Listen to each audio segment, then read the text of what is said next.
আজকে বাড়িতে বানিয়েছিলাম একদম দোকানের মতো ভেজিটেবল চপ। তো চলো কিভাবে বানাবে তোমরাও দেখে নাও। প্রথমে কড়াইয়ের মধ্যে তেল দিয়ে তাতে জিরা দিয়ে তার মধ্যে কিছুটা কুচনো লঙ্কা আর কিছুটা কুচনো আদা দিয়ে সেটাকে গোল্ডেন ব্রাউন করে ভেজে নেব। যখন ওটা একদম গোল্ডেন করে ভাজা হয়ে যাবে তার মধ্যে দিয়ে দেবো গ্রেট করে রাখা গাজর আর বিট।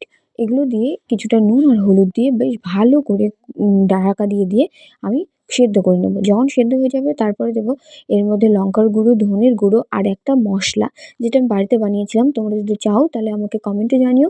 আমি সেটার রেসিপিও তোমাদের সঙ্গে শেয়ার করে দেবো। তারপরে দিয়ে দিয়েছি বাদাম, কিছুটা ধনেপাতা কুচি আর অনেকটা পরিমাণে ব্রেড ক্রাম্বস বা তোমরা এখানে বিস্কুটের গুঁড়োও ইউজ করতে পারো। তারপরে সেটাকে নামিয়ে ঠান্ডা করে নিয়ে চপের আকারে আমি করে নিয়েছি। তারপরে একটা কর্নফ্লাওয়ারের গোলাতে চুবিয়ে, তোমরা এখানে ময়দার গোলাও করতে পারো। তার মধ্যে চুবিয়ে আমি ব্রেড ক্রাম্বসে দিয়ে দুবার কোট করে নিয়েছি। তারপরে তেলে ভেজে নিলেই রেডি আমাদের একদম দোকানের মতো ভেজিটেবল চপ। কেমন লাগলো অবশ্যই জানিও। দেখা হচ্ছে নেক্সট একটা ভিডিওতে। টাটা।